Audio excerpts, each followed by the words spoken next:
Irreverent, entertaining, cool.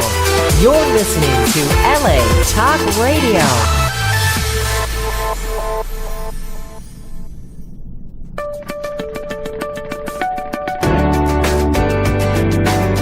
You're listening to The Innervoice with Dr. Foojan Zeine, only on LA Talk Radio. Hello everyone, I'm Dr. Foojan Zeine and welcome to The Innervoice Show.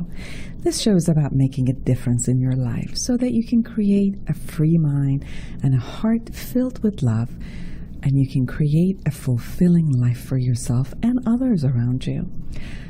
I will bring you the latest research in the realm of human sciences, and we'll talk to experts in their field to bring you the jewel of their knowledge and wisdom. And I'm so glad that I get to talk to Dr. Steve Gilligan today, and we'll talk about transformative changes. And I'm so excited to be able to have him on the show and have him with you guys. So let me tell you a little bit about my latest book, and it's Life Reset, the awareness integration path to creating a life you want. It's the latest psychological model that has been presented in a series of exercises, which you can complete in your own time. And the awareness integration model has been researched and published with different groups. And the latest was done with Cal State Long Beach students, and it was presented at Harvard University and resulted in 68% decrease in depression, 27% reduction in anxiety. And that was even in a self-study format. In other research, we found in a therapy mode that it resulted in a decrease in depression of 76% and anxiety of 63%. So I'm really, I've enjoyed working with this model. I've enjoyed writing about it, and I hope that you get to have it. You can have the Life Reset book from my website, Foojan.com, F as in Frank, OOJAN.com. If you'd like to consult with me, I have offices in Irvine, Woodland Hills, and Brentwood in California, or I'm available online to do coaching anywhere in the world. So I love to hear from you. Again, go to my website at Foojan.com. We'll be right back with the latest study.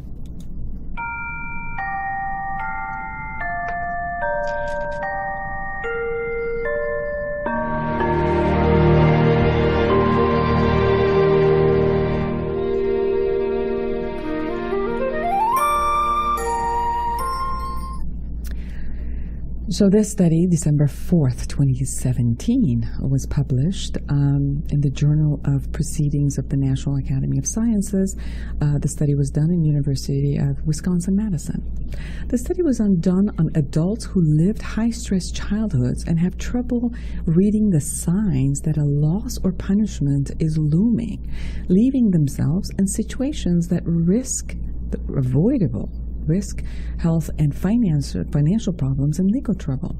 According to these researchers, this difficulty may be biological, stemming from an unhelpful lack of activity in the brain when a situation should be prompting heightened awareness. In brain scans, functional MRIs, from these people who lived with high stress as children, a surprisingly low amount of activity in the brain region expected to light up when confronted by a potential loss. And then, when they lost the game, there were more activity than expected, an overreaction in the part of the brain that responds to rewards. So, if they didn't catch the cue that they were likely to lose, then they were shocked when they actually did not win. So the high-stress childhood group also reported undertaking more risky behaviors, such as smoking, not wearing seatbelts in the car, texting while driving, and on a regular basis than their low-stress counterparts. So the results are powerful and have already drawn interest from child welfare authorities and family court judges, often in the position of trying to change behavior by threatening or applying punishment. So many of our behavioral interventions are predicted on the idea that people will understand there's a sign and they're about to be punished, and maybe we actually need to rethink some of those things, and maybe people can be taught to spot potential loss and risks. And I was talking to one of the doctors, Polak. I actually wrote to him to say that the awareness integration model, because it creates the awareness plus, that it also creates healing for from the past, that it might actually help someone who had a lot of stressful childhood to be able to not only become aware, but become aware of the sign and recondition themselves from that perspective. So we'll be right back after this beautiful song from Kristen Hoffman, Evolving Out Loud, to talk to Dr. Stephen Gilligan.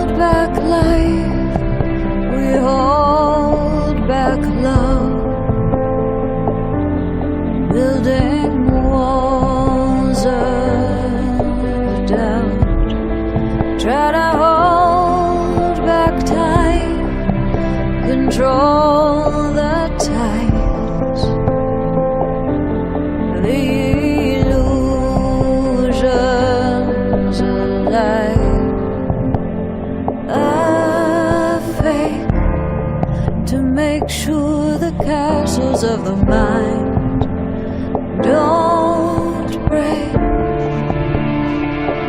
Start evolving out loud.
Kristen Hoffman, Evolving Out Loud. Please find her on YouTube. So I want to introduce to you Dr. Steve Gilligan. He's a psychologist in Encinadas, California. He was one of the original NLP students at UC Santa Cruz. Milton Erickson and Gregory Bateson were his mentors. After receiving his psychology doctorate from Stanford University, he became one of the premier teachers and practitioners of Ericksonian hypnotherapy. In 2004, he received the rarely given Lifetime Achievement Award from the Erickson Foundation in honor of his many contributions. This work unfolded into his original approaches of self-relations and generative self. Over the past 10 years, this has been further developed with Robert Dilts into the International Association for Generative Change, IAGC, a group that focuses on generative change in areas that include therapy, coaching, group collaboration, and creative trance work. He has taught in many different cultures and countries over the past 30 years and has published extensively. His numerous books include The Hero's Journey, A Voyage of Self-Discovery, co-authored with Robert Dilts, The Classic Therapeutic Trances, The Courage to Love, I love this book, and The Legacy of Erickson and Walking in Two Worlds.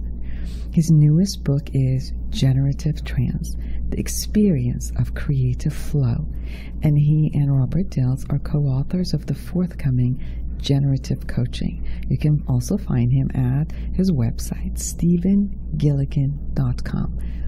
Welcome, Dr. Gilligan, to my show.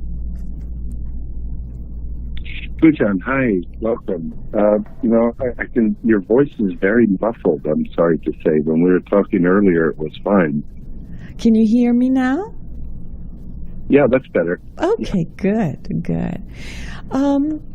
So, Dr. Gilligan, we're going to talk about creativity as a primary, and you talk about steps and stages of generative change.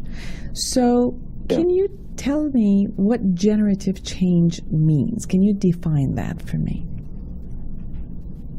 Well, maybe I should first say that I think that if we were looking for a synonym for generative, it would be creative. And the work is organized around this basic principle that creativity is the most central and important of all human activities.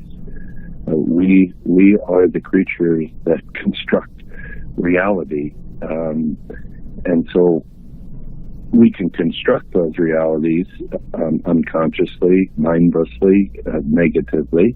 We see a lot of that.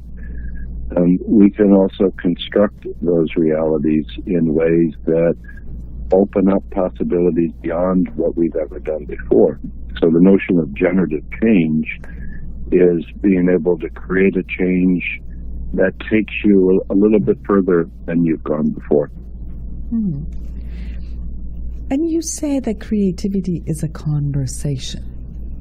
It's a conversation between the unconscious mind and the consciousness, and the flow in between, and that the unconscious is the infinite possibilities that are out there, and our creativity just explores. But then it comes into creating one realm of reality, and that part is the conscious. And it's a conversation between the two. Yeah, well, you encapsulated it pretty nicely there. But when we say that creativity is a conversation, it just means that it's not a thing.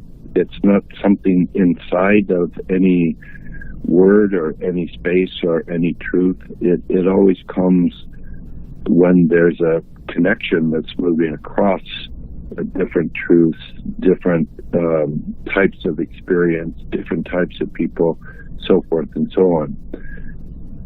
One of the most basic is between what we might call the creative imagination and then the social conscious reality world. The creative imagination can be called many different things, but we might just call it the dreamer world. My partner, Robert Dilts, has studied Walt Disney, for example, It says that Walt Disney, in their productions, always had what they called a dreamer room. And this was the first step of creativity, to go into a space where there was no questions, yeah, but how's it going to work, or how much is it going to cost, but what if, et cetera, but to go into this space where the rule was just let your imagination open to any question, any possibility, and see what comes out. This is what happens in dreams. This is what happens in the imagination of every creative person. This is what happens with children when they're at play. That's the first step. And we say it's sort of a quantum world. I use that term more than merely a poetic metaphor. But it's a quantum world in which everything is possible. Doesn't mean everything is equally probable, but everything is possible. Okay. From this creative dream world, we're not fully human yet. We're activating certain possibilities, and then we have to move into the other world of the social, verbal, cognitive reality world in terms of how to translate that into action, into reality. The point about it being a conversation is that when you're involved in creativity, you're moving back and forth across these two worlds. So the conversation is not only with your own self, then different parts of self, but it's also a conversation with the tangible reality and the social construct that reality has been agreed upon out there, if you're going to create some sort of a tangible reality out of it. Absolutely. You know, there's a whole system, there's a whole set of traditions, and there's a whole set of realities that have evolved. So if your creativity is going to have any practical value, you have to make it work within those systems. So that's a one conversation, but again, the other conversations are between people, between cultures, between different truths, between different perspectives. If you stay rigidly inside of your own perspective, from the point of view of creativity, that is the kiss of death. Unfortunately, we see that as maybe the dominant approach in the world today. We call it fundamentalism. Yes. And fundamentalism I don't mean that religiously, but just as a psychological approach that says there's only one reality, and I happen to have access to it, and I'm going to try to force this single reality upon the world. And we say, good luck. Well, it seems like that single reality still gets creative, because even that has its own construct, and there's no way of knowing whether it's religious or political fundamentalism, that still, because issues come up daily, they have to create whatever the idea is around the daily issue. So there's a lot of creativity, but it seems like that creativity is locked within a box. It starts only from one realm, and it can only turn around with the other, come back to the same realm. So it just appears to be a little bit more justified and justifications.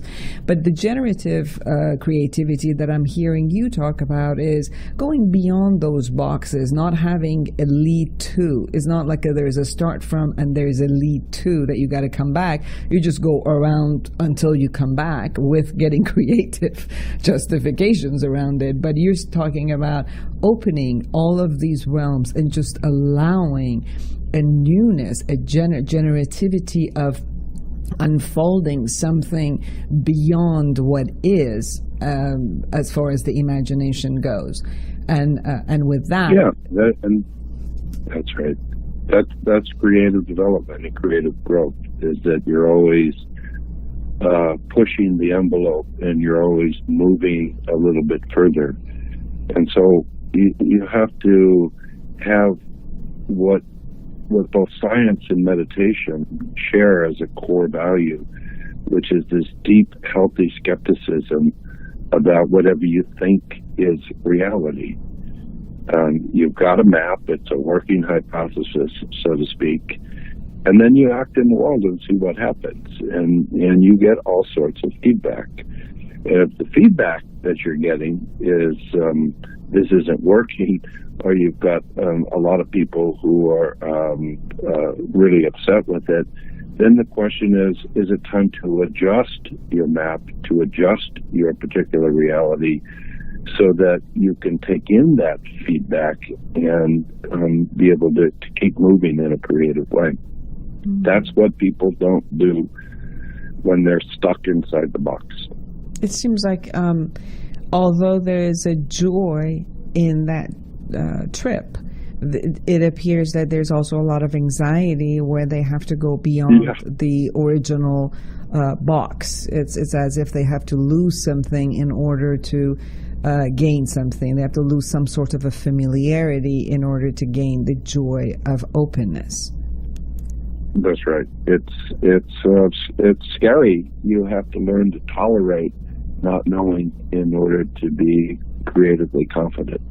Yes. And again, I think you see this in really creative people who are sustainably creative, is that they're able to sit in the question, and they're always looking for feedback to see how they can be able to adjust what they think is the case, and so they can continue to grow.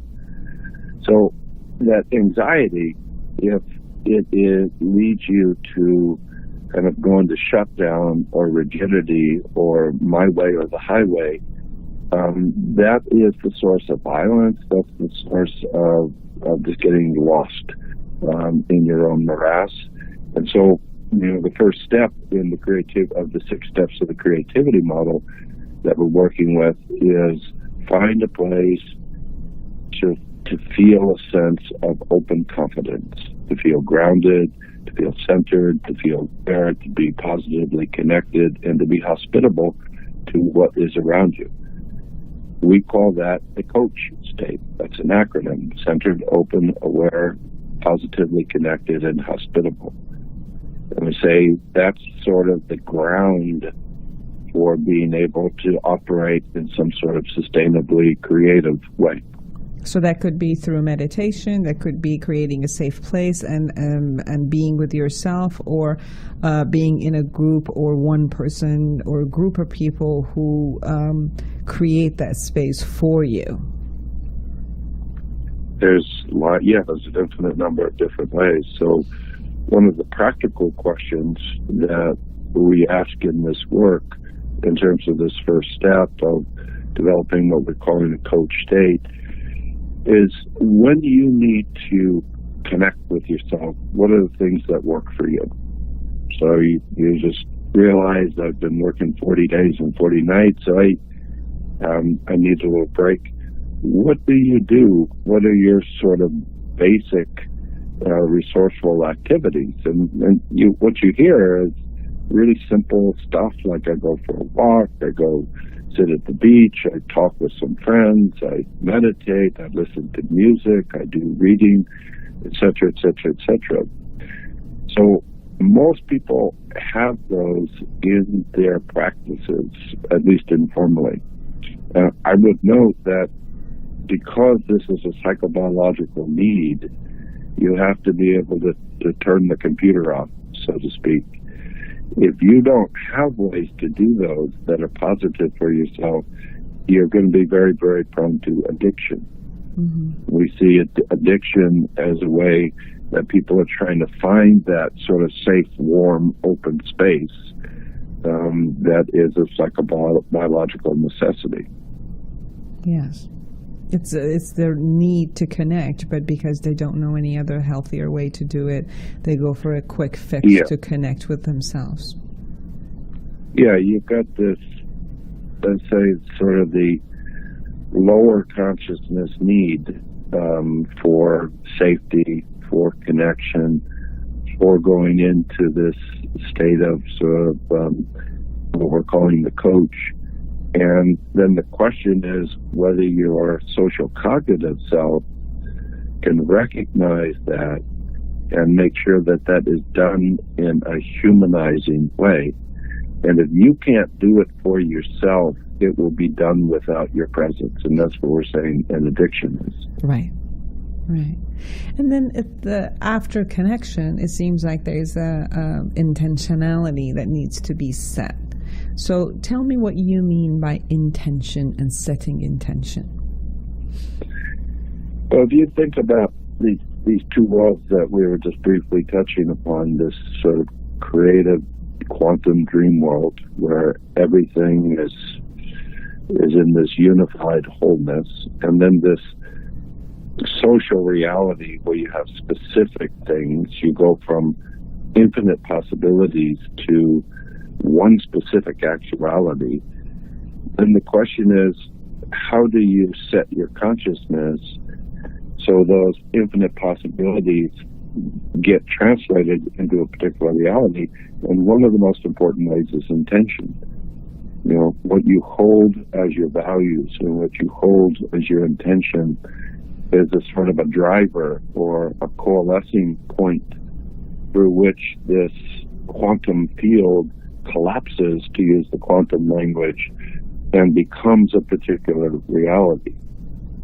So we're really curious about what is it that you most want to create in your life. This is the core question of that second step. First step is develop a coach state, develop a state of open well-being. Second step is let's tune to this question, what is it that you most want to create? And we have basically three parts of that. One is it should be a simple, positive, resonant, succinct statement. And we usually say 5 words or less. People go off into their stories, this is what I want, but this and maybe that. It sort of muddies the waters. So we may talk a little bit informally, what is it that you want? And then the first modality is use words, tell me what you want, 5 words or less. So what I most want to create is, and then you got 5 words from there. It should be positive, meaning it's something that you could actually experience or do in the world. It should resonate inside your body, because we know that it's only when words resonate inside your body that they have a magical creative possibility. That's one. The second is, are there color images that go with that? As we find that if you just are staying in words, you tend to be imbalanced and you don't have enough creative consciousness. So with the words go the color images. And color images, Sorry, you don't mean just colors. You mean images that are colorful, right? Well, we want as much sensual color and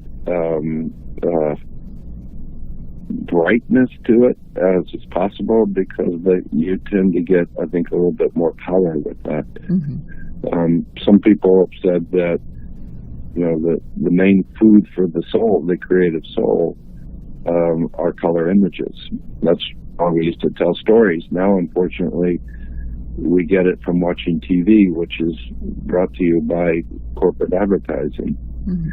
But yeah, color images that could be social reality images. So a woman I was working with recently, she said, I want deeper intimacy in my marriage. Great. Color image, I see my husband and I hugging. Great, that's a social reality image. Or it could be a symbolic metaphor, like I see 2 dolphins swimming in the ocean. Okay, that's a sort of a dream image or symbolic metaphor that represents that intention.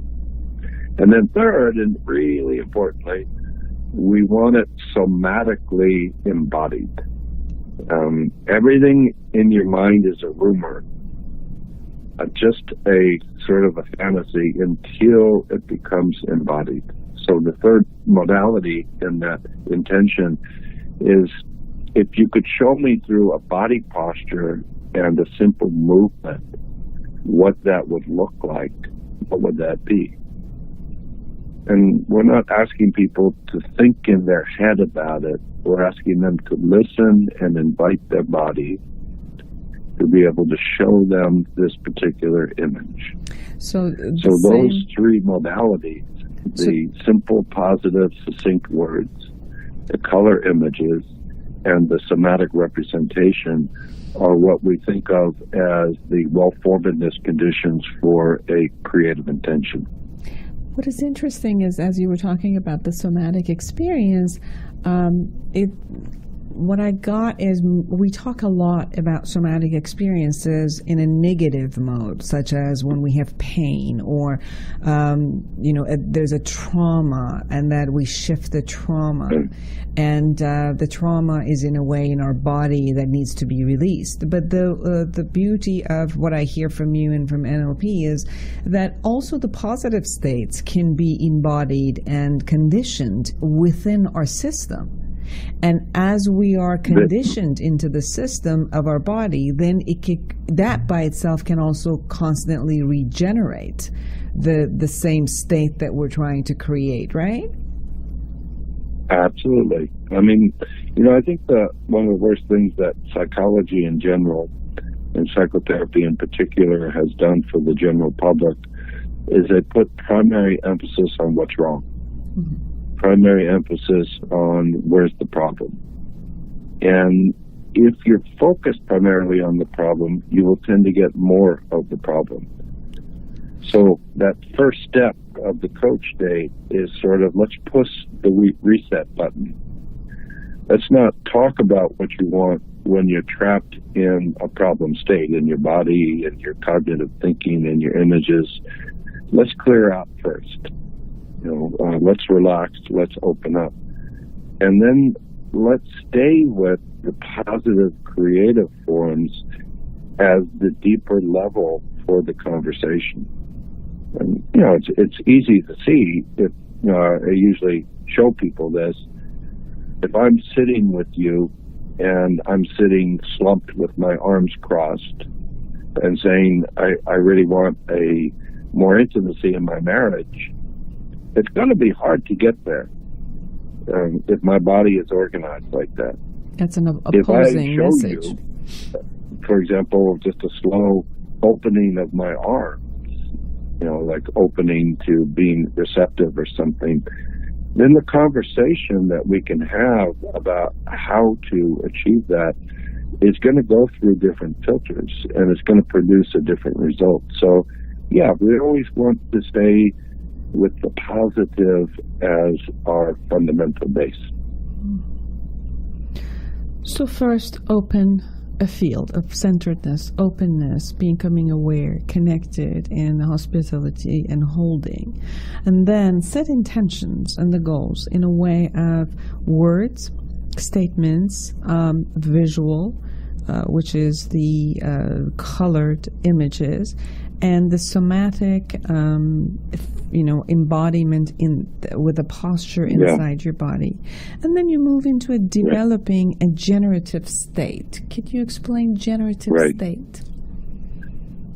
Well, we mean by that a number of different things, but basically it's saying what would be your optimal performance state, so to speak. So if you want to make that intention real, what would it be in terms of your posture? What statements would you be making? Who would be the community that you involve to support you in that? What would be the beliefs? What sort of connection to fierceness, tenderness, courage? That's a lot that I'm saying. The prototype for that step is what we call the 3 positive connections. And I ask people who I'm coaching to practice this every morning, to do a little coach, to get settled, and then to imagine a timeline for their day, to kind of stand up and say, okay, I can see my day in front of me. And then I'm going to go through this 3-part statement, which is what I want most to create is, that's the intention. Secondly, where I feel the deepest positive connection to myself and my body is, we call that the somatic center. So it might be the stomach, it might be the heart. And then third, the people or the beings or the resources that I can call upon to be part of my creative community include. And we're really asking a person to identify who is in what Carl Jung used to call your community of saints. And he wasn't intending that religiously, but who are the people? Or it could be the beings. For some people it could be trees, or for some people it could be animals. Some people it could be spiritual beings. But who would be on your team that could support you as you navigate this creative journey? Because we just really emphasize, if you have a voice inside of you that says, I'm not enough, agree with that voice. It's a voice of wisdom. You know, you're only as good as the communities that you've been able to assemble. So it's important to know who those resources are and to feel them in a space around you. So when you walk on that creative journey, you have that support. That was just profound, that you are as good as the community that you form around you, because those are the resources. So one thing is the knowledge and the acknowledgement that I am part of a system. I don't create only in an isolation. I don't manifest only in isolation. The reality that I create, not only it impacts me, but it impacts others. And I don't get to places only by myself. And the honoring of the resources that are around in the community that you connect to, it's like a feedback that the more that you honor them, they can come back and honor you to be the best of who you are. Not only to be not enough, but to be the best of who you are. And that best is being created by you, by generating and putting yourself in that best optimum space, and then talking to others about it, being part of their source and getting their source into yours to create that type of actualization of going from, like you said, the subconscious coming to a conscious reality and form of a creation. And then at this point, with those resources, you suggest then let's take action, because as long as action is not there, then is that kind of a rumory thing up there, because it's not out there yet. Yeah, well, you know, sometimes I ask people, did your mother tell you, sweetheart, you're only as good as your state? People usually say no. When I say, well, let me be your honorary California mother and say, sweetheart, you're only as good as your state. Yeah. What gets created in your life is a function of the state that you're in. So the state includes these positive intentions. They include this connection to your body and to the wisdom of your body and to the grounding of your body. But they especially include these communities. And when you look at when people are stuck in a problem, you see a couple of things. One is they have negative voices or negative images or negative people that are part of their identification state when they're in that area. So I was in China. I'm usually in China 10 weeks a year. I was working with this woman up on stage. We're doing a timeline. I said, what is it you want to create? She says, I'm 40 years old. I've had a lot of success professionally. I want an intimacy relationship in my life. I've never had one. I said, great. I would love to support you in that. And so we think, you know, how far in the future do you think realistically would be a good place to project that? And she said 6 months. Great. So we're asking her to, you know, sense herself on this 6-month timeline where the pot of gold at the end of the 6 months is she's in a good relationship. And then I say, I want you to very slowly begin to walk on that timeline with a focus towards moving towards a positive intimacy relationship. And tell me what you're aware of at each step. she takes one step and she just locks, what we call a crash state or neuromuscular lock state. You can see it. She shuts down, her shoulders hunch, she stops breathing. I said, let's pause. Tell me what you're aware of. And she points in this space to her right-hand side. She says, I feel the presence of my mother.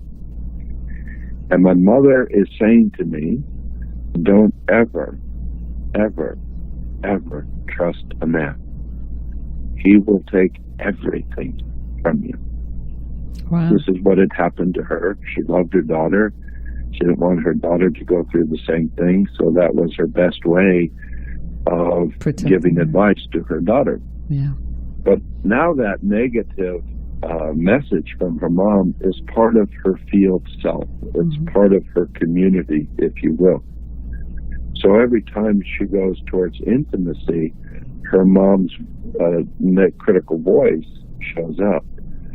That's what we need to replace and have positive support in terms of your field, your community, if you want to follow a creative path, in this case, intimacy. And you also, beside the timeline, you talk about storyboard, that if someone is putting the intention and the goal and creating the generative state and they're moving forward in the timeline, that they can also create the visual aspect externally as a feedback loop. Yeah. So that's the first step, which is, okay, you got this open space, you have this simple intention, you've got a creative state within yourself. Now, in order to really be creative, you've got to chunk down. You have to think in terms of small steps. So again, this is a sort of one of the conversations between the big picture and the little steps that you have to take. So we use two general methods for asking a person to sense and develop each step of the creative journey. One is a timeline, which is, okay, you're here, there's your future, walk from from the starting point to the end point. The other is actually this idea of storyboards, which I was mentioning Walt Disney earlier. This was a method that was developed by Disney in terms of how they would map out the movie that they were going to make. And it became a method that Steven Spielberg and George Lucas used in their big hits. And it's sort of thinking in terms of what are the images or what are the basic steps that need to be taken or that allow you to move from the beginning to the end. And we usually are thinking in terms of 5 or 6 that the mind can't fathom more than about 7. And we're thinking of those as the stepping stones. And, you know, again, it's one thing to think in the dreamer world, but to translate your dream into a practical reality, you have to chunk it down into steps. So we think in terms of, sometimes people can draw them, you know, sometimes people might be more visual.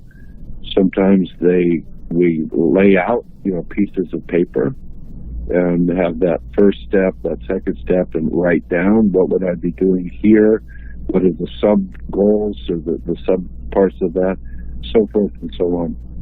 So we're seeing the creative process as always moving between this general vision and the specific steps that are needed to make it real. Mm-hmm. And as we go along, obviously there are obstacles that shows up, such as the one that you were saying that the woman froze. and couldn't move forward because an obstacle showed up, such as the fear of her mother, which in that way tried to protect her and brought it into her life. And that's the time to not lose focus and come back and transform the obstacle that becomes in front of us that doesn't allow us to go through the journey. So becoming aware of where it is, where it's coming from, how to reinterpret it, how to shift it into a way that it can be a strength. Can you explain a bit more about that part of how to transform the obstacles that keep showing up, whether internally, such as the example you said, or even externally? That's right. They can be internal, external. Well, this is really one of the core parts of the generative change work. It's a part that we think is somewhat unique to this approach. It starts with the premise that every goal contains many, many problems. So sometimes I ask people, do you want a big life? Do you want to live a big life? And they say, sure. And now, how about if I tell you, the bigger the life that you want to have, the bigger the problems you're going to attract. You say, how many of you still want that? I totally agree. You sort of noticed that. And for some reason, we've got this strange idea that if only we're good enough, or we think positive enough, or we get lucky enough, the problems will disappear in our life. And, after 40, 50, 60 years, you realize I'm not really getting that outcome. The problems are still significant. So my main mentor was this great psychiatrist, hypnotist of the 20th century, Milton Erickson. I have also trained for 16 years in the martial art of Aikido. And from there, you get this basic, very creative, positive relationship to your problems, which is the problem under certain conditions is actually an integral part of the solution. So if you want to live a positive, creative life, you have to develop this very positive relationship to the inevitable problems that come up on your path. I'll give you an example.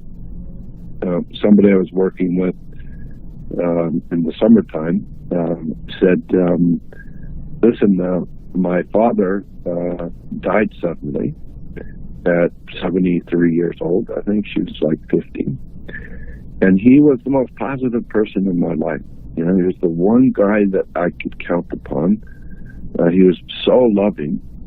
And I don't know how to go forward without his presence. And of course, you can hear the little premise there. I want to go forward. But it's a question, how can I do that now that he has died?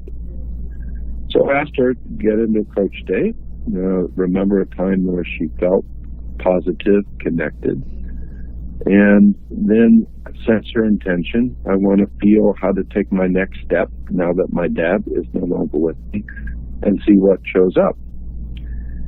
Well, what showed up was, she said, it feels like there is an elephant's foot that is stepping on my chest and crushing my heart. Now, what we would say in the generative change work is, that's interesting. Isn't that amazing? That of all the things that your consciousness could give you as you set that intention, you've got an elephant's foot on your chest. That's interesting. And what we say literally, and we train clients to be able to have this conversation with the part of them that they feel is a problem, is welcome. Not welcoming it in order to be overwhelmed and destroyed by it. We're welcoming it as we would welcome somebody to a tea ceremony. And to do that, of course, you need to be in a positive state. That's why we focus on this on the back end, not as the first step. So if you're in a positive state, then you can say to these invariable obstacles or problems or symptoms, hey, welcome. I'm sure that you're bringing something of value. Yes. I would like to have a connection with you. Yes. The connection. So I did that with her, and I said, let's just sit with that. And I'd like to say to that presence that feels like an elephant's foot on your chest, welcome. Welcome. I'm sure that you're bringing something very important and something very valuable to the creative process. And I said, what do you notice when I say that? And she sort of stopped for a moment, and then she broke out laughing. And she said, the elephant turned around, and now the trunk of the elephant is coming out of my chest and is extending into the world. And she just laughed. And you may know that in the Hindi tradition, Ganesh, the elephant, is the remover of obstacles, which is interesting. And we need to... So now she's got this thing that started as an elephant's foot crushing her heart. You know, traditionally we would say, oh, panic attack, let's medicate it. But instead we say, okay, let's get a coach state and where we can invite it to tea. Yes. And see that when we talk to these experiences with respect and kindness and curiosity, guess what? They become part They of begin to shift from their negative forms to the positive resources. Yes. Absolutely. Thank you so much for giving your time and being with us and being with my listeners.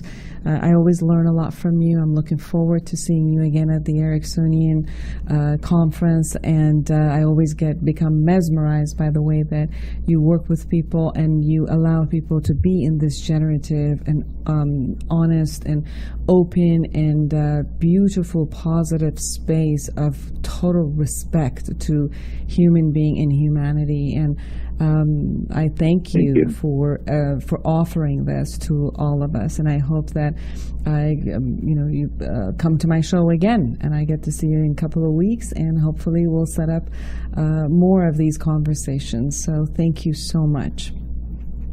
Okay, and I imagine you left people with my website, which is StephenGilligan.com. StephenGilligan.com. Foojan, it's been a pleasure. Really nice to talk with you and I look forward to seeing you again in the Evolution of Psychotherapy in Disneyland, Anaheim, next week. Thank you.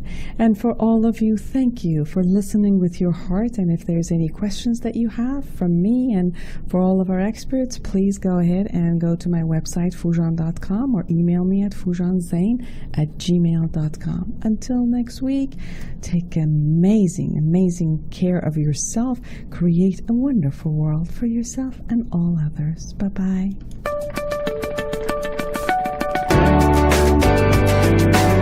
You're listening to The Inner Voice with Dr. Foojan Zeine, only on LA Talk Radio.